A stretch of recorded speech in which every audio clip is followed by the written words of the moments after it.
이 부분에 대해서 제가 좀 설명을 조금 더 첨언을 하자면,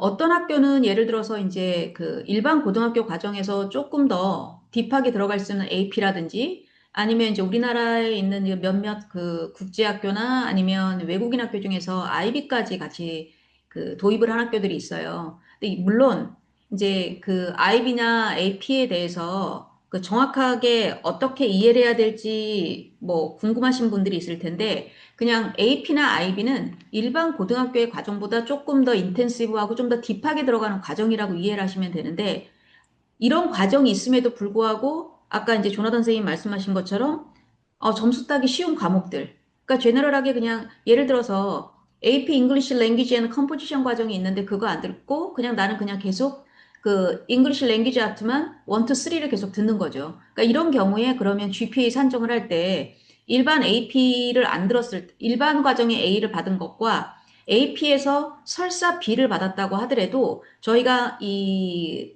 계산하는 방법이 따로 있거든요. 그러면 일단 학교에서 볼 때는 물론 전반적인 GPA에 대한 그 총산의 그 점수를 보겠지만 이 친구가 학교에서 프로바이드한, 그러니까 제공한 AP 과목을 어느 정도의 레벨까지 듣고 거기서 어느 정도의 성취를 했느냐를 굉장히 깊이 본다는 겁니다. 그러니까 이거는 탑티어 스쿨부터 모든 학교들이 다 봐요. 그래서 그게 가장 중요하다고 얘기를 하신 거고 여기서의 GPA는 그냥 단순한 A 이상, B뿔 이상을 얘기하는 게 아니라 그 과정 중에 들어간 과목 중에 어떠한 것을 들었느냐가 가장 중요한 것 같아요. 그래서 어떤 학교는, 그러니까 우리 같이 작은 학교는 그래서 학생 수준에 따라서 실은 AP라든지 아니면 조금 더 깊이 있는 과목을 들을 수 있게 저희가 드라이브를 거는 이유 중에 하나입니다. 왜냐하면 일률적으로 요즘 학생들의 특징이 뭐냐면 일률적으로 같은 학년에 같은 나이라고 해서 같은 프로그램을 제공해서 같은 결과를 낼 수는 없어요. 그러니까 그거는 일반 이제 우리나라 그 공교육의 시스템인데 저희는 그렇게 하질 않거든요. 그러니까 이런 부분이 아마 일반적으로 학교에서 좀 많이 좀 도입을 하는 것 같은데 그래서 가장 그 아카데미컬한 부분에서